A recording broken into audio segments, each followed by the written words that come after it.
Hi everyone, and welcome to the Grey Diaries Podcast, the podcast that serves as a journal for conversations around grief, loss, and bereavement. My name is Tony Verse, and I'll be your host. I hope you enjoy the episode.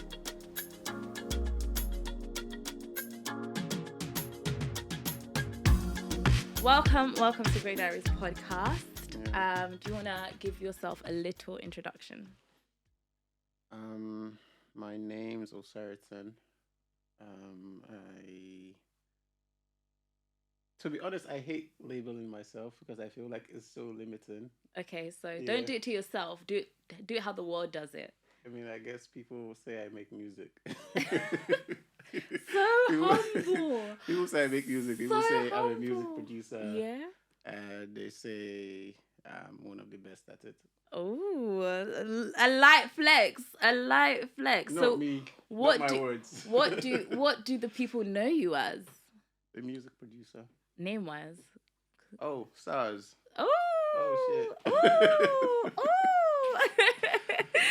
Okay, Sarz. Thank you for coming onto the pod. Yeah. Thank you for having me. We're going to talk a little about music, only because for me, I believe in music therapy. So like when I'm feeling a lot of stuff, I listen to music a lot. What sort of genres do you listen to in your low moments? I guess like very emotional music, music that brings out feels in me. When you're already in your feels? Yes, I think so. So I have two situations. Sometimes when I'm deep in my feels, I'm like, okay, you know what? Let's go all out. I bang out that, ballad, Adele sort of vibe. And other times I'm like, nope, not today. We're going for some hardcore Lil Wayne back in 2008 kind of vibe. The thing is, for me, I think I'm very, I'd say, moderately aware of what's going on. So I kind of know the reasons why I'm feeling certain ways. Okay. Yeah. So it's easier to control when you're aware. Yeah, I agree with that. Yeah. I definitely agree with that. Yeah. So I don't think the music really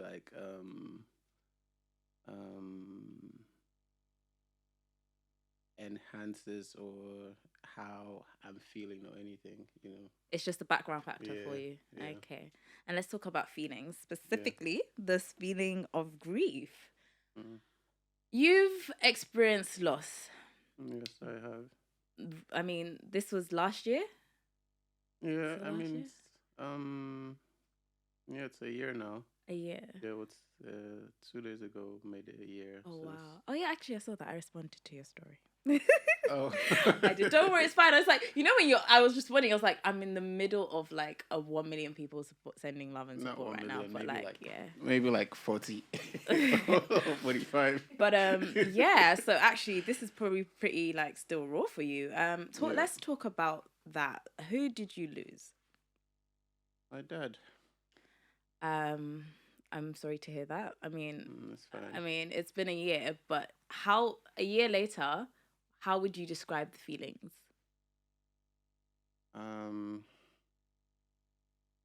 I've never really felt anything like that, and it's what it is. But when it happened, it hit me different, especially because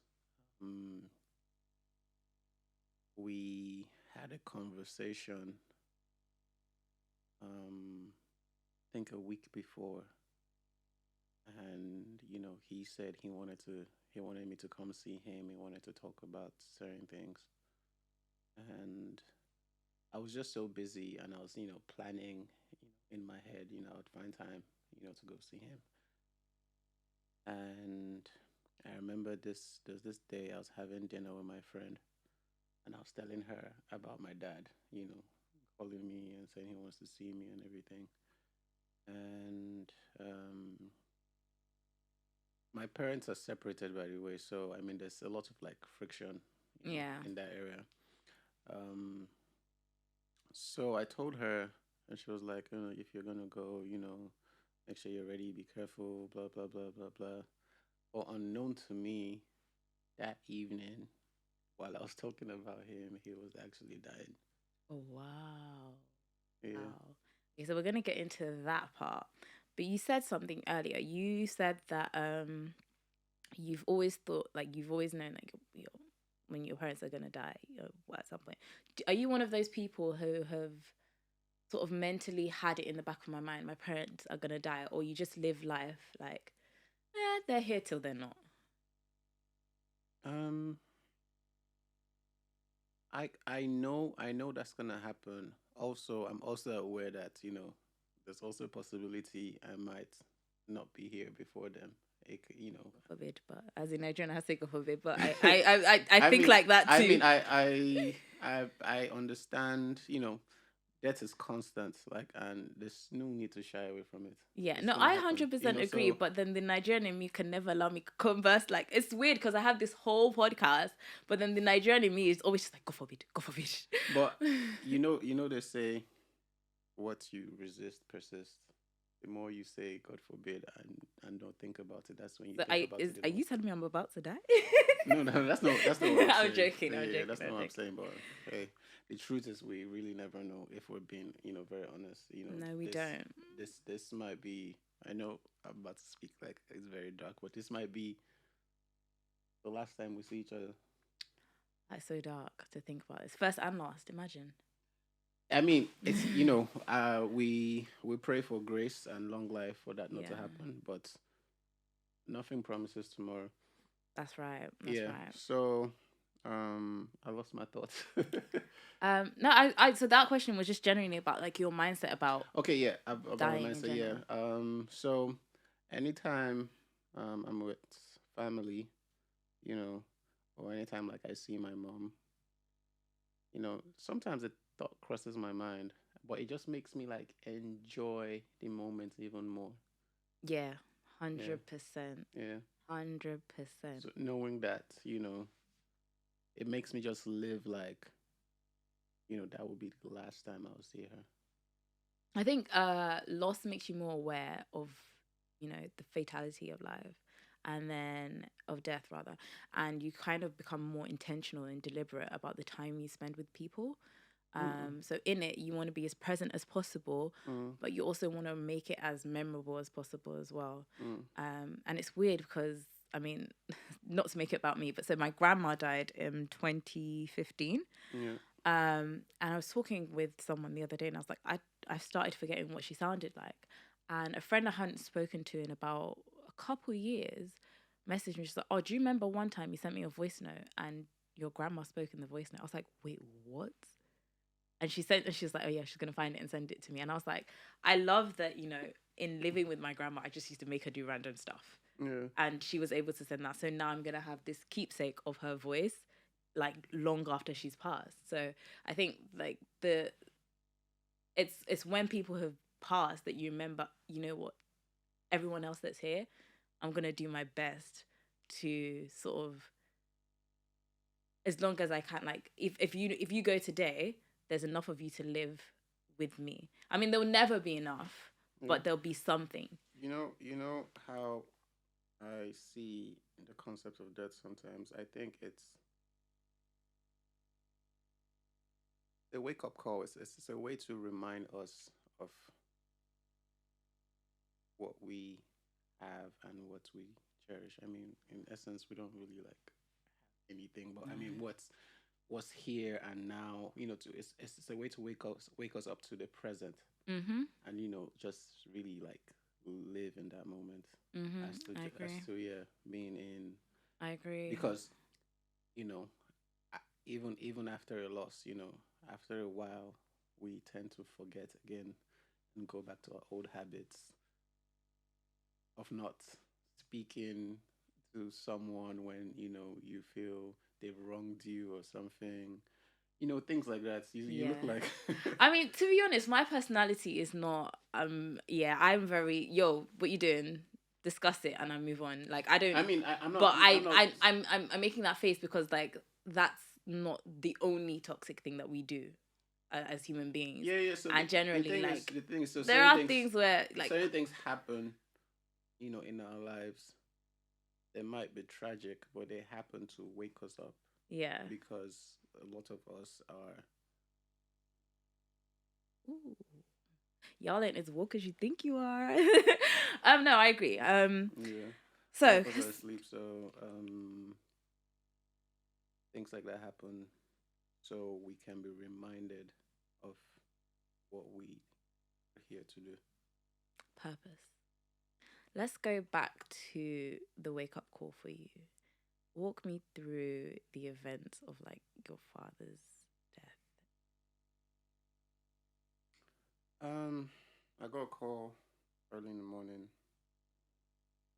Someone I don't even know said, "Oh, blunt as possible, your father's dead." I'm sorry, what? Yeah, I mean because they've been trying. I think they were trying to call me all night. Because I kept getting a call from a random number around like 10 p.m. and he kept calling and calling. And there's this thing I do with my friends where if a random number calls me, I keep telling them like 9 out of 10 times it's probably someone that wants to ask me for money or something, or as in, and someone I probably don't even really know or Yeah. anything. So in my head, I just thought it was something like that, and I didn't, bother picking up. But he kept calling and calling at 5 a.m. Then I think he sent a WhatsApp message, and it said, "Oh, I've been trying to reach you because someone reached out to me saying your dad is dead." And I called the person. He told me what happened. It was literally just, you know, not far from like a 1 or 2 minute walk from his house. He was shot there. He was robbed and shot. Yeah. Oh my gosh. So, I mean, it was. I think at first I was in denial, so I didn't even like know how to feel because I also knew like there was so much work ahead. Because I mean, now it's not just died in the hospital or he died at home. This is now like police case. Yeah. You know what I'm saying? So Oh. so I had to go to the police station. I had to like prepare myself. We all know how Nigeria is, you know. Yeah, we all know how Nigeria is with that. So and I think after maybe about an hour hit me when when I mean I kind of like saw looks on people's faces knowing what's happened, and that's when I started crying. Okay. Okay. Yeah, that I feel Okay. like that's when it hit me because at that point I was so conditioned to fix things because I'm like I mean I was the only one present, like my sister is probably too young to handle that, my brother is not in country, so it was just me and I couldn't like just because I was needed to be there in person at the station and everything, so I couldn't like break down. I had to like Hold yourself hold myself and together. go. And I got there and it was a mess. It was so messy that I couldn't even grieve. Yeah. It was so messy. So, like, what did this mess look like? I don't even know if I want to talk about the country because I mean, first off, I mean we're just trying to get custody, of the body so we can plan, what to do next. And it was just so difficult.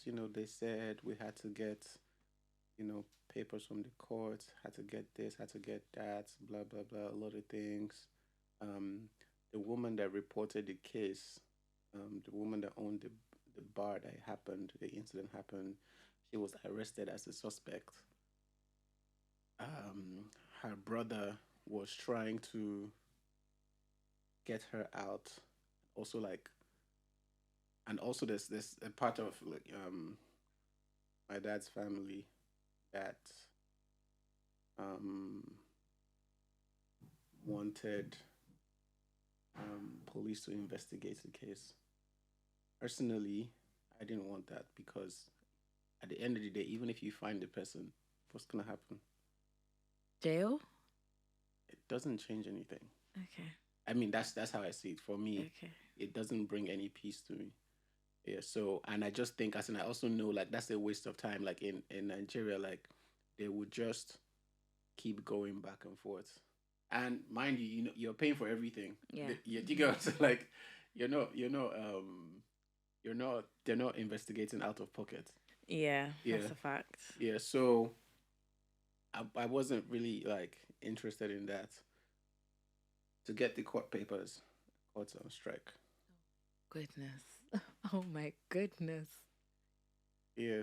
So that process took about 3 weeks because after a few days, I had to transfer the case to like a bigger police station. So we had start. We're going to two police stations every day. Eventually, we got some papers. Got to the morgue. Morgue said we had to get some other papers and do an autopsy. Like it literally took at least a month to, A month. yes, to get custody of his body. So, in the instance, I mean, I you're a mean, we could Christian, not. right? Yes. So I'm just wondering, in an instance, if say your dad was a Muslim, what would they have done? Because the custom, the Islamic custom is that you bury the person on that day or within 8 days or something. I So mean, I I feel mean, like but they know this and they would have made ways it's to release it's the it's bodies. it's easier said, and some people said that, but at the same time, it wasn't possible. Like it was, I don't know, like it was just really tough, and um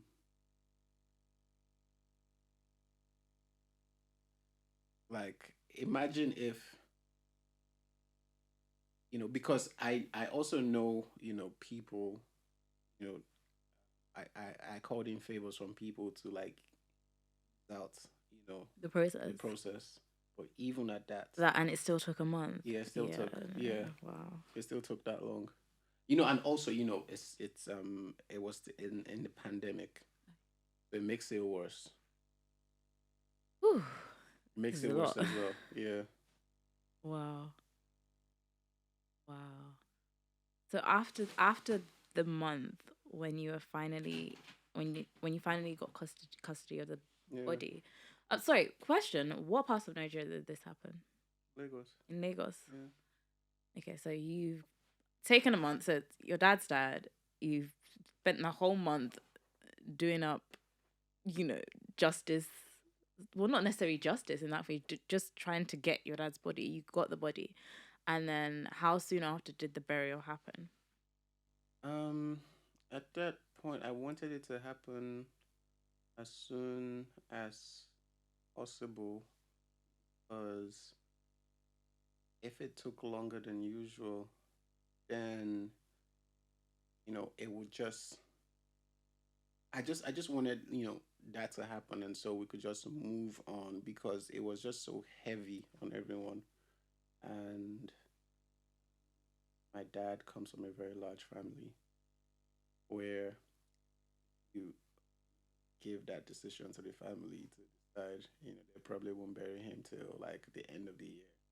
Because they'll be Mm, like, oh, we all want to come back home. This one can't come back at this time. This one can come back at that time, blah, blah, blah. yeah. And we're like, no, we have to do it like ASAP.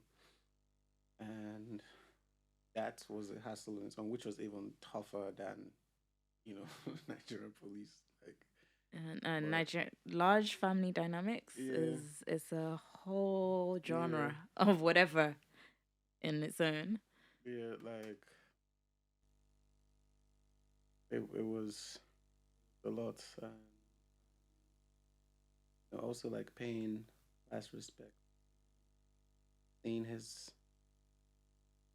body last time before he was buried. It didn't look like him.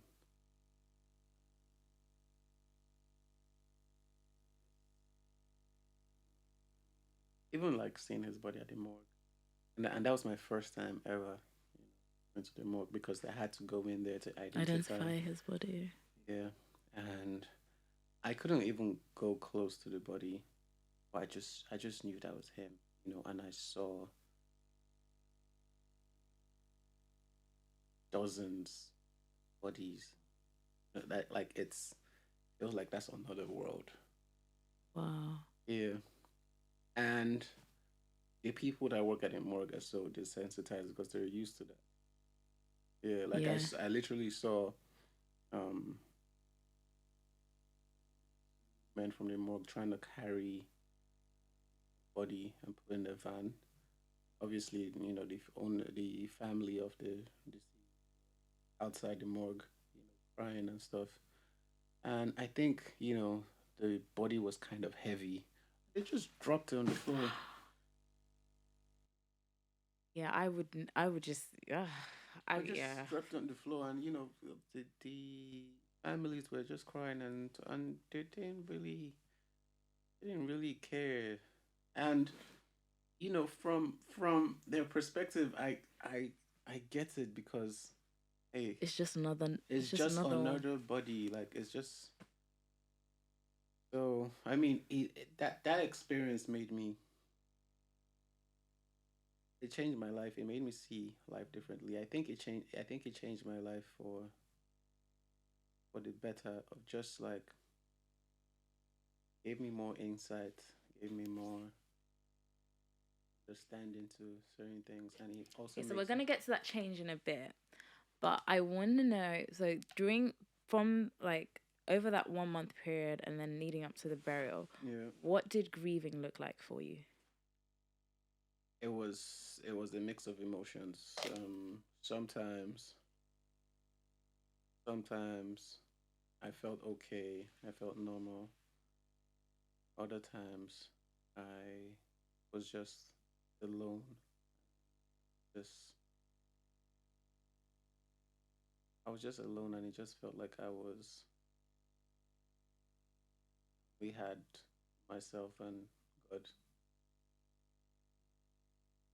That feeling of loneliness. That feeling of loneliness is I very mean, because common. because at that time, no one really can feel what you're feeling. Yeah. They can sympathize with you, but having empathy of someone that lost someone is really hard you know, if you've not lost anyone Did you that know close. anyone that had experienced anything like? Well, I mean, I guess in some cases it was so I mean, over yeah, COVID. there's A a lot of friend, a people friend that lost was their around, parents. around me that time. He lost his mom, you know, maybe like 4 years before. Okay. Yeah, so I guess he understands. Um, but I think what was unique about my situation was the fact that I had to up and ready, and I just had to keep my head up and just trying to like shove my grief aside to get things done because there was Yeah. so much work to be done, and all the responsibility was on my brother and myself. So Is this a younger, older brother? older. I know we talked about it a lot. We shared our emotions and how we felt about everything, Okay. and this is a situation for someone didn't think we were close with. Like my dad was just a dad to me, wasn't really my friend. Yeah. Yeah, I mean, there's so much, but I also think that's this is a unique thing with like a lot of you know um African parents, that have, especially like they have like millennials as children. I think that's a very unique thing where there's certain things I may ask you now about your parents that you may not know, like maybe who your dad was dating when he met your mom. Oh, I've had this conversation with my dad. I no no But no. that I'm not saying as in, but that's only because I decided to start asking questions. Like I was in that like I knew this, there was that disconnect between myself and my parents. I identified, and I was like, you Mm. know what, this can only no longer exist unless I do something about it, And because they're not going to do but anything about but it. he I'm sure he didn't, answer that with, you know, warm embrace. He was probably like, there's probably friction. Fortunately, Yeah. my dad is a very jovial man, so Okay. he will engage in these conversations, but he will never initiate those conversations. That's the thing. I hear that. I guess, your situation is a bit unique. Especially with my dad, Yeah. like, especially my dad is way more playful than the average Nigerian father. And I don't know if that's his personality, him being here for so long, Mm. or a combination of both. Yeah. And just, I mean, for him, his mom died when he was 6 years old. Um, and then he had that sort of like strict, like that stiff relationship with his dad. So I think when he had his kids, he was more, I'm gonna be playful with these guys. Um, unfortunately, well, fortunately, all of us went to boarding school. So Yeah. for us, that sort of created a, I don't know how to talk to you, I don't want to talk to you sort of thing. But my dad is very, if you decide to talk to me, I'll talk to you. If you don't decide to talk to me, I'm not going to come and sit down on your bed. I mean, he does that sometimes, but he won't initiate a conversation, just sit there, and I'm like, what do you want, bro? But yeah, my mom, on the other hand, is more, if you ask her questions about her past, it's very by the book, be the person she wants you to be. So it's, oh, what was school like for you? I used to get for A's. It's not the question I asked.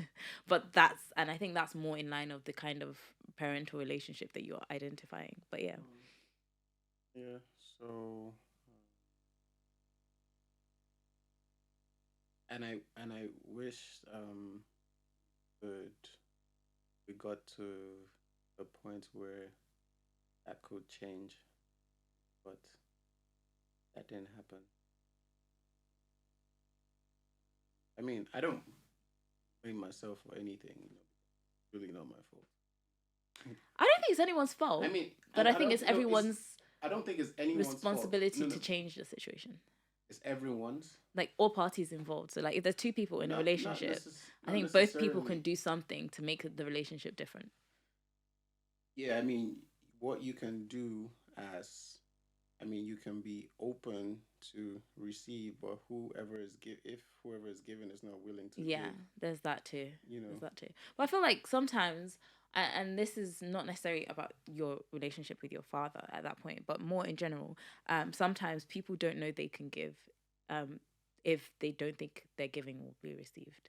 If that makes sense, they don't. They won't. It's the thing of, oh yeah, I'm not like it's. I think how some guys don't like complimenting girls because they feel like if I compliment her, she's just gonna be like, ah, yeah, and not take the compliment properly. So they don't bother giving the compliments, if that makes sense. I understand. Yeah, it's fine if you don't. It's because my mind goes insane in making Yeah. these strategies, but it's okay. Um, but yeah, going back to that relationship, yeah, I think generally, for like you mentioned, like for a lot of us millennials, we are I don't want to say strained, but I think because our parents were doing so much to be model, like to show us how we should be in society, it's Hmm. sort of didn't give room for us to be who we wanted to be, and that friction sort of exists in a lot of levels. So like I know, like my parents are like, I didn't really identify my parents as human beings until a very recently. I was like, they're parents. Yeah, they're supposed to do these things. Yeah. And then I remember thinking, hold on a minute. If this is the way I'm thinking, like I have all these emotions, what stops my parents from having these emotions in these situations? What stops them from feeling? And that sort of just made me just relax in stuff, but not relax in stuff. It And even does. just It does. all the things of the It does. past It that, does make you. It does make you relax. that Yeah. I held on to was just like, it's not that deep. Like they're human beings. Exactly. That the way they Exactly. responded was just the human way. Exactly. I mean, and I feel the same way. It's just that um, now I understand it. I see it from a bird's eye view. Yeah. But I he didn't still see it that way, that he's just in the program, he's just himself, Yeah. doing what he's doing. So it's still hard to like have those conversations. Yeah. Yeah, even though because there were times, growing up where um there'd be friction between my mom and dad, and we'll all be like, oh, that is wicked, that is this, that is that, blah blah blah. For a long time there was that resentment. As I grew older and acquired knowledge for myself, I experiences as well, started to understand, you know, more, started to have like more insight on man and woman logic, how communication is a very, very, very important factor Oh my for gosh. any relationship whatsoever, be it Yeah. man and woman, be it, friends, Friends, everything. siblings, Yeah, parents, teachers, y'all need yeah, to be talking. yeah. So if I want to do something that you don't think that's the right thing to do, and I can't communicate to you why I want to do it, then it's going to be a problem, and everybody's going to be at war. And, there's also like tradition that um that is an easy way out for people that can't communicate, because there's this thing, at least I've heard that a few times, that in tradition, like if the husband is at fault or does something wrong, he never begs, he never apologizes. Whew. Whew, whew, Yeah. whew, whew. I'm a So long way away from Vinny, yeah. So as physically in, and mentally. so imagine, doing knowing you've done wrong, and everyone that you've wronged will come and tell you, oh, we're sorry. Eh, no, it's not okay. But as in tradition, do you get what I'm saying? Yeah, Yeah, that is crazy. yeah. So um, I think communication was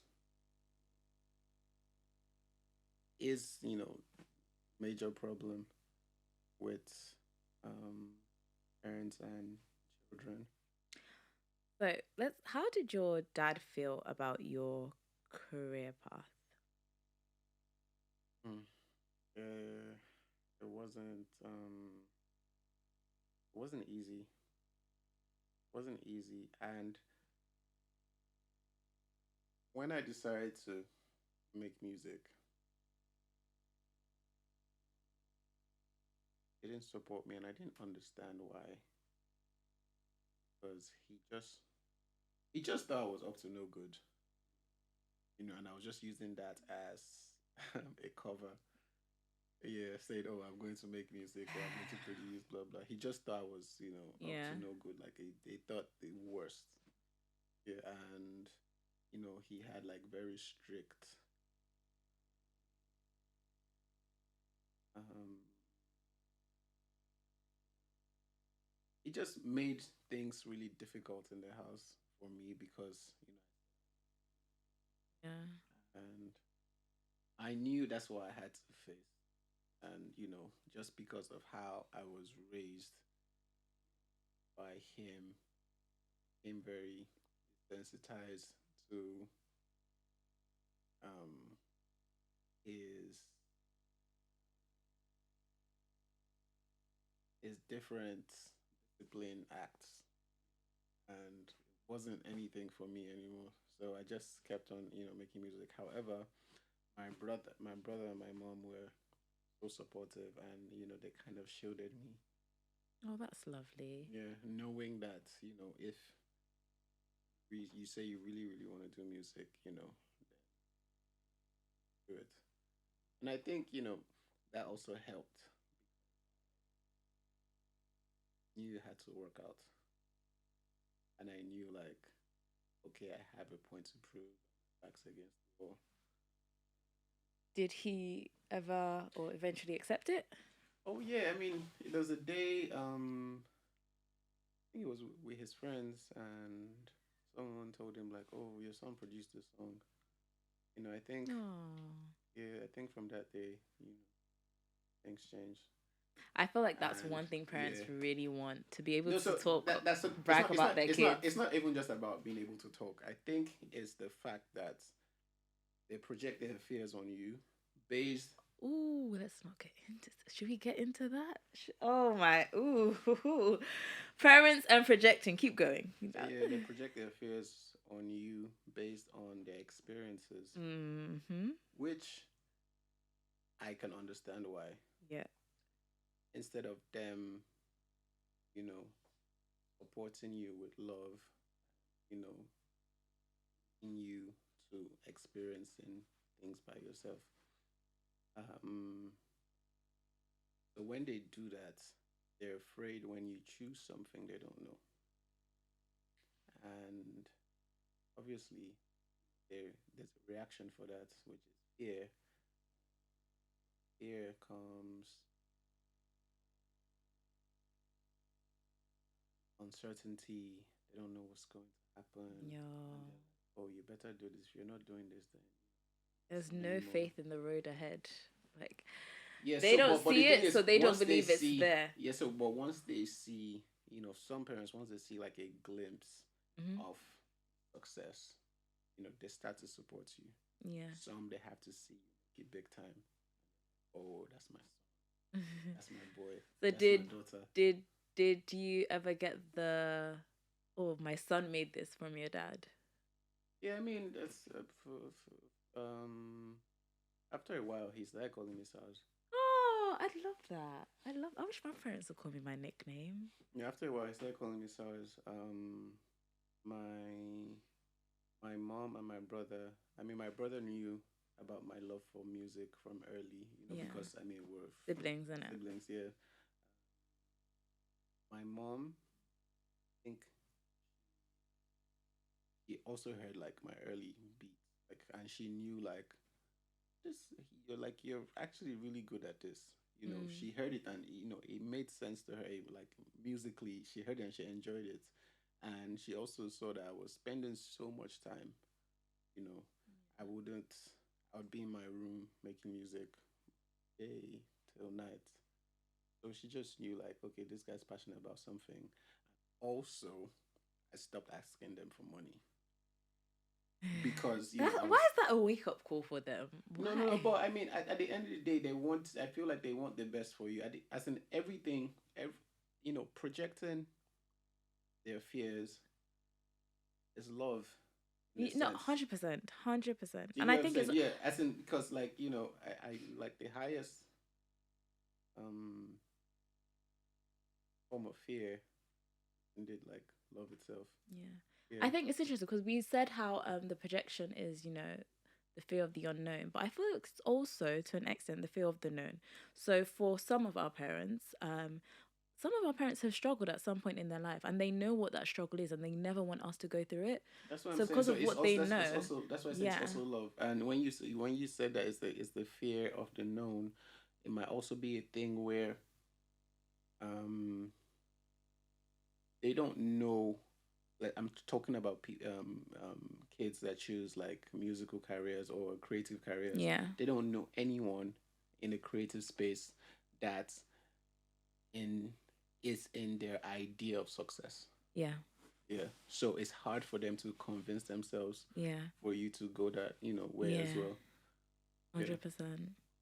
So, but, in that moment, you wouldn't understand it and you hate them for everything. Oh, you would hate Yeah. them. But like I said, when you grow older, when you start to experience things yourself, you'll be like, oh, I get it now. But maybe they could have expressed it better. There's better ways to express everything in life. Yeah. Like that's the way I go. And I think this goes back to what I was saying earlier about how you get to that point of understanding and you just let go of, like, you're like, yeah, you could have done better, but Yeah. whatever, you're Yeah. human. Yeah. Like Exactly. that's basically what it is. Yes.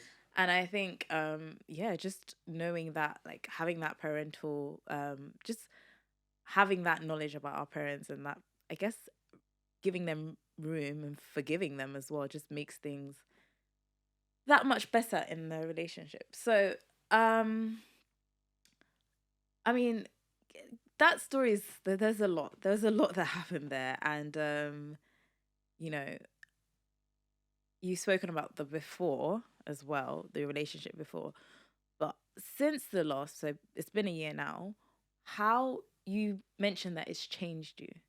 Um, what does the change look like? So I'm guessing a lot of the change is mental. And you said some things like the way you see things and stuff like that. But what other changes have you experienced? Um,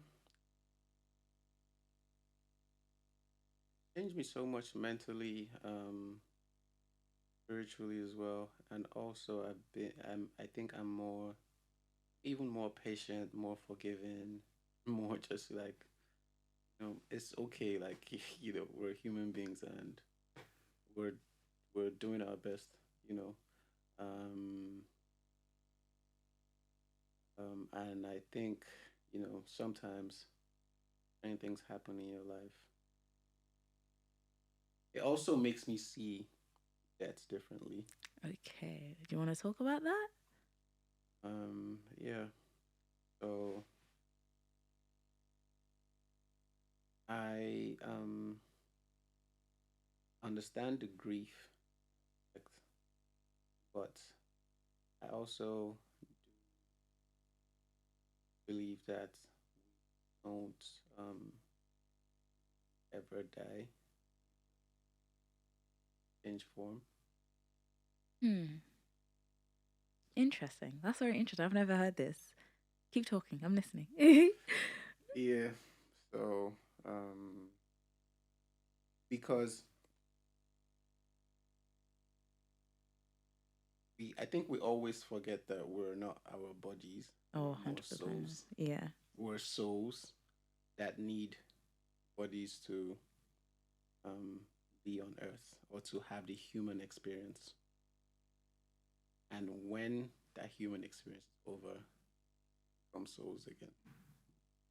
So we never really die. What happens to our souls? Huh? What happens to our souls? I mean, I don't have all the answers. No, I'm joking. I didn't expect you to have an answer to that, but Yeah, that's really interesting. yeah. Uh, So yeah. the only thing is, I guess if the soul craves a human experience again, Would you crave a human experience? um, Do you think you'd want to come back as a human? so this is your mind and body talking, not your soul. True. Yeah. True. True. So Very I true. mean, we wouldn't know. It's interesting you say that because I think was it actually earlier on today. There was a conversation about what's the weirdest thing your kids have said to you, and one was saying how for a couple the child's first like I think when the child was like at age 5, Mm-hmm. child used to tell everyone in the family that in her past life she was married to a man named XYZ, and he died. He was lost at sea, and I was like, wait, that's so like a full name and story. And at 5, how much of life have we seen for us to come up with that creativity? So it's like, is this a real thing? Like, so I'm not knocking your theory. I'm not knocking it. I'm just It's not my theory. It's just what I believe in. And but this the scope of this podcast, doesn't really cover that. So I don't want to like go into. that's Yeah, fine. We can yeah, have that conversation another time. I'm yeah. really intrigued by these conversations anyway, as you can see. But yeah, I think yeah, death sort of just generally changes everyone to different extents. Yeah.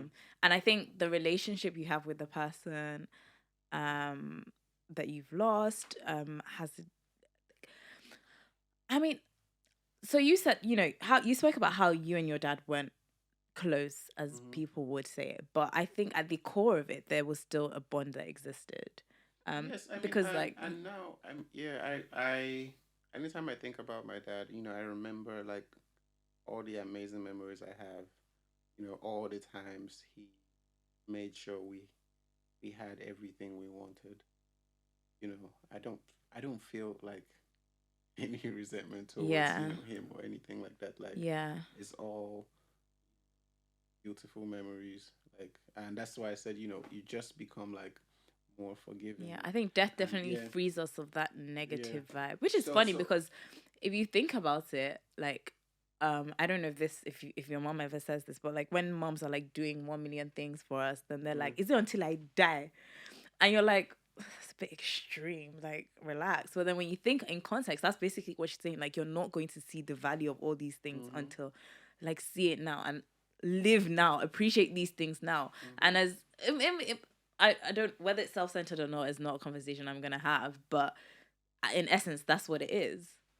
Yeah, it is. It's that's why I said, to the people that the deceased leaves behind, that is a reminder of life. Okay, so we're now currently in 2022. What does grieving or grief look like? um, Do you think, I mean, we've touched on it a bit. I get this is just to get a full rounded answer. Do you think your grieving was healthy?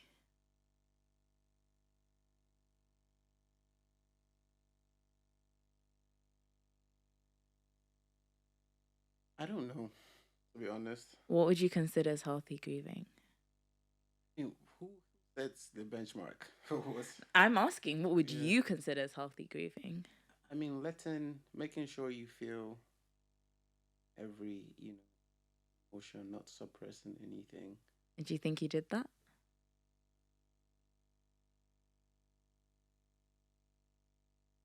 Sometimes because I had to stay strong, but I think I also had my time. And also, I think I've kind of done that before it happened, of like forgiving everything that I was holding against. Okay. Yeah. So I think I did that, and I just,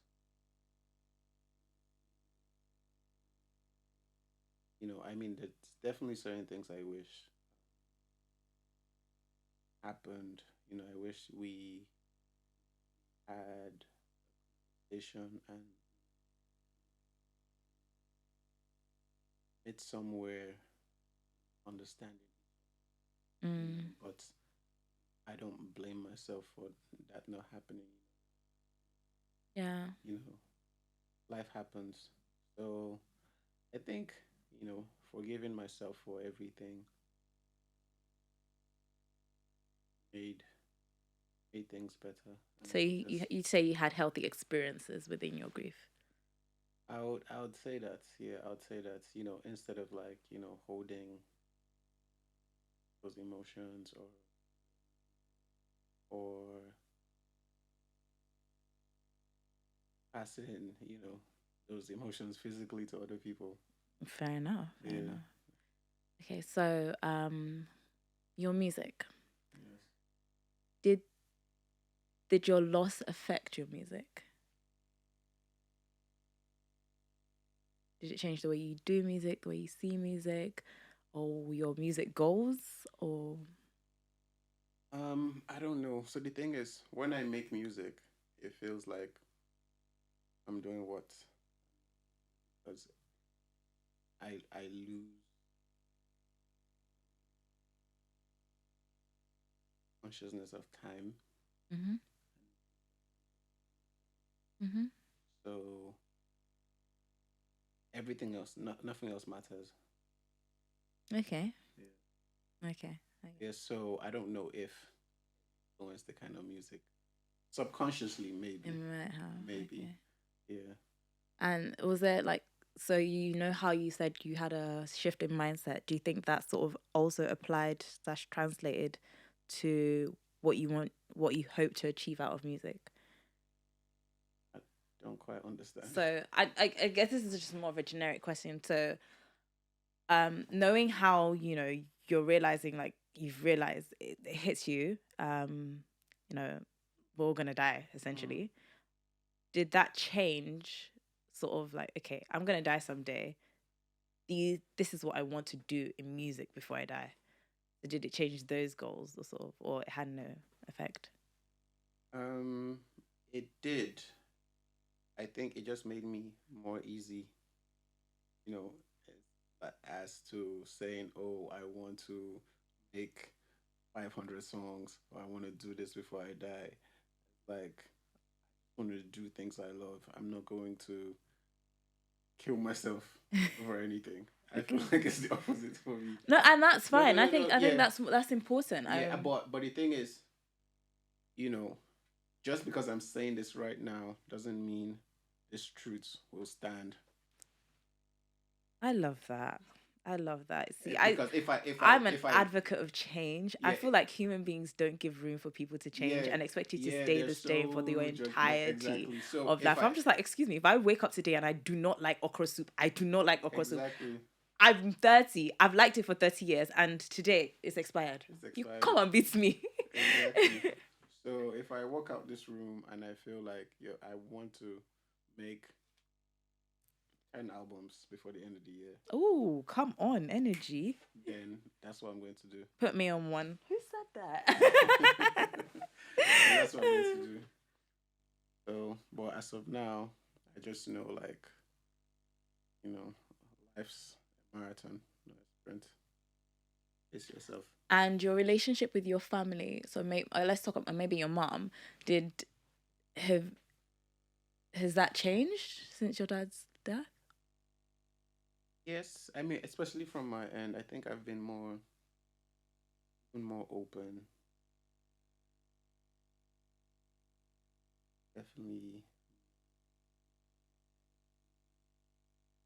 it's just made me like I think more wholesome. So, like you said, I think it's more a healthy experience. Okay, fair enough. I mean, and I try to um one of the reasons why I wanted to do this was to remind myself of talking about them reminds me. Do you feel like you have a good network that you can have these discussions with? Yeah, that's good. That's good. Yes, I do. I think I've started like instilling this into my like friendship circles. Yeah, and plus I have so many friends that they always come to me, with their problems. So Oh, they you're always that guy. I Fair think enough. so. If more than one person is calling you a week, like yo, you won't even know what happened to me. Okay, let's go. Let me get my. I think that's why I drink so much tea now because I'm just like, wait, let me go and make tea. And don't get me wrong. I mean, things happen to me as well, so I'm definitely that person to somebody else. Yeah. But yeah, that's very interesting. But yeah, I think that's basically the conversation done. That's thank you so much for sharing the story. I mean, just yeah, navigating it. Loss is never easy. And No, it's not. It's not at all. I guess what would you say to someone who is dealing with grief in this moment?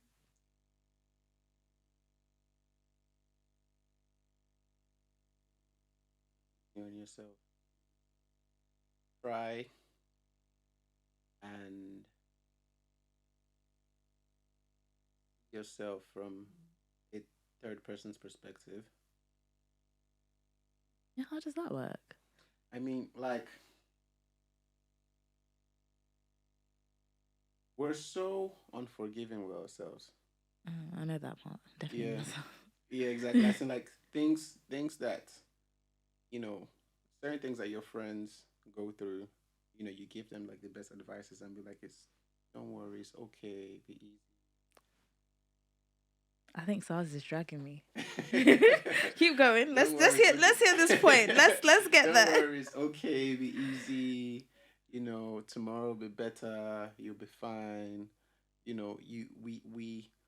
We feel, these emotions towards, our friends that are having hard times. But it's so hard, for us to feel that for ourselves. Mm, mm. I So said I this to think, myself. yeah. So why are we so hard on ourselves? My promise this year was to be my best friend. So like the things I started I basically identified all the things I value in my friendships, and I was like, I'm gonna give myself these things first. Yeah. And the more I've done that, it's not. Don't get me wrong. Me personally, I'm never one to say I don't need anyone, but I always have like a sufficient level of satisfaction from life because I do things. So I provide myself with certain things. Yeah. So if I need, I don't run it. I'm just. I think a good example would be, calling a friend to talk things out. Yeah. I don't. Sometimes I'm just like, sis, it's not call everybody. Right. I journal. And I have that conversation with myself. I'm there. Sometimes I'm just walking around my room. Okay, sis, you're the one that messed up. Okay, it's okay. Everybody messes up. This is how you're feeling. And I have those conversations with myself. And by the time I leave my room, I eat. I'm done. The emotion is unpacked. The feeling is sent, packaged, and on its way. And I think just being my own friend just allows for me to just be less I don't even know if the word is needy, or I just have less expectations from people, and I'm able to experience like a certain level of satisfaction. Expectations still your joy, to be honest. Oh, tell me about it. Anyway, like I said, that's not the conversation for today. But yeah, thank you so much for sharing your story. It's been an honor. Thank you for having me. This entry into Grey Diaries, so it's called. Oh, actually, I didn't actually say that. It's called Grey Diaries because I feel like these stories are like diary entries. So this is your entry into the Grey Diaries. I was very uncreative and I just put grey there because, I was like, grief does not have a color. So, but I can be creative. Don't watch that. But yeah, thank you for sharing your story. Thank you for coming on, for giving your time, and for sharing. Let us into your mind. Actually, my mind is nowadays not so much, but my mind used to be a very, very private place. Yeah. Like whenever people were asking questions, I'm like, "What are you doing, wandering in that dark corner? Come back here. Let's talk about let's talk about Big Brother. I don't even watch it, but let's talk about it because I never used to have these in conversations, which I think are important. So, thank you for indulging me. But yeah, that's it.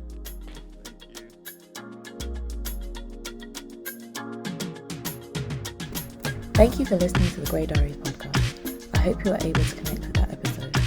If you were, and you'd like to stay in touch, or you'd like to appear on future episodes, please reach out on social media at greatdiaries.insta on Instagram and greydiaries_on Twitter.